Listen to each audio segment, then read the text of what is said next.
If you can run your household, or if you need to take out 50,000, you know that you need to bring in 100,000 that year. And then So you've got your pricing. how about somebody who is just starting off? Like for me, when I first started years ago, I actually, for a while, I lived off my savings, which I luckily had. Yep. And for quite a while, I was not making what not wasn't breaking even. I was running ads, was only learning how to run ads, and I was like putting money in, putting money in, putting money in. What's the advice there?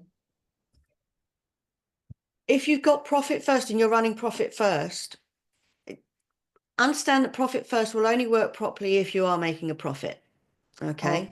Mm-hmm. Because otherwise, what you end up doing is you end up taking out of one pot to pay another. So Mm-hmm. if you need 50,000 to live on and you're not bringing in enough to pay yourself 50,000, where's the money going to come from? You end up taking it out of your tax pot or your profit pot or your operating expenses pot.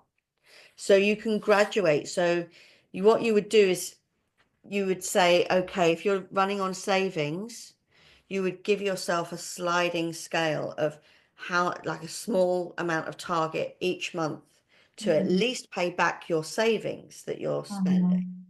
Yeah. And then you can start adding in your owner's pay and but it'll be incremental sales targets rather than a jump to if you've got savings. Some people start on a bank loan, okay? And you're going to Right. have to increase, you're going to have to um, account for that bank payment back. Do the same with your own savings, okay? Treat it like a bank loan. So you're Yeah, paying yeah. it back Mm-hmm. because otherwise you're in danger of just chasing the sale. And if you keep just chasing the sale and you're not running a system like this, you haven't accounted for tax, profit, and your pricing might not be right. You might never be profitable because if you're not keeping an eye on your numbers, then you you're quite easily susceptible to, say, shiny object syndrome, where you've got money coming in and think, oh, that'll be really good. That looks amazing. That's another course I can buy. And you end up spending um, what you have coming in, and you end up in the situation we were talking about earlier where Or you haven't put away for your tax. yeah, or the other way around, right? I think that was the case for me. So I don't think I ever had shiny object problem. I think for me it was the opposite, sort of like because this money was a bit of an unknown. So Yeah. I had to deal with scarcity problems, Okay. Yeah. I guess, Yeah. right?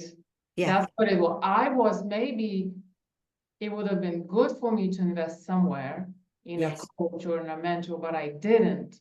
because I didn't have the full view or, a way to manage my using savings and my income.